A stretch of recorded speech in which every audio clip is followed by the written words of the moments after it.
L'heure de la reprise a sonné du côté de Futsal Jet, champion la saison dernière dans l'antichambre de l'élite. Au terme d'un sprint final haletant, les hommes de Dario Cordero vont regoûter aux joies de la Division 1.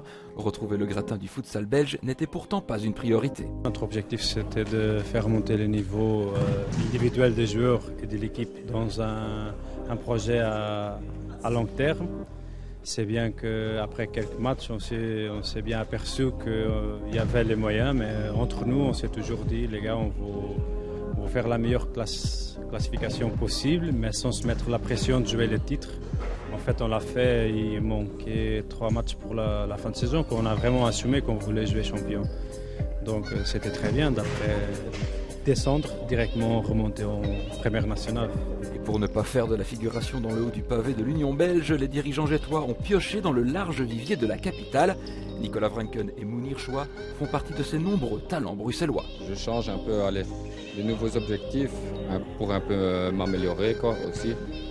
Et voilà, aussi donner du mien à ce club et pouvoir faire quelque chose aussi. C'est quoi le secret de Nicolas Vranken? Moi-même, je me le demande.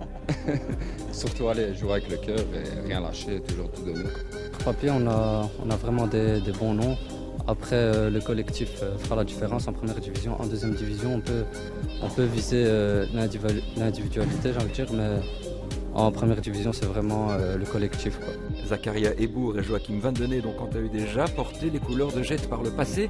Pour eux, ce retour aux sources sonnait comme une évidence. J'ai été formé au Futsal Jet, c'est l'équipe qui m'a donné ma chance en première nationale, à la Ligue. Et voilà, maintenant c'est un petit retour, en espérant que tout va bien se passer. C'est un sacré défi quand même, hein? Ouais, déjà l'année passée, j'avais goûté aussi pendant l'année à Rosely, Maïkars.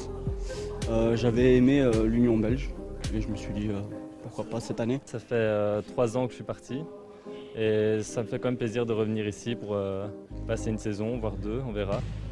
Et vraiment essayer d'apporter un max de ce que j'ai appris dans l'autre club, à Algoïc, pour apporter un plus à l'équipe. Le travail sera l'un des atouts du club bruxellois dans la course au maintien et pas question de jouer les victimes consentantes. On doit travailler et montrer qu'on n'est pas là pour faire la figuration, qu'on va vendre très cher notre peau, mais avec le travail, encore une fois, avec la persévérance, avec le respect des consignes de l'équipe technique, on va y arriver. Je suis convaincu de ça, mais encore une fois, sans travail, il n'y a rien. Les Jettois vont donc profiter des dernières semaines pour peaufiner leur rouage en prévision d'un championnat qui débutera le 13 septembre prochain face à Rosely.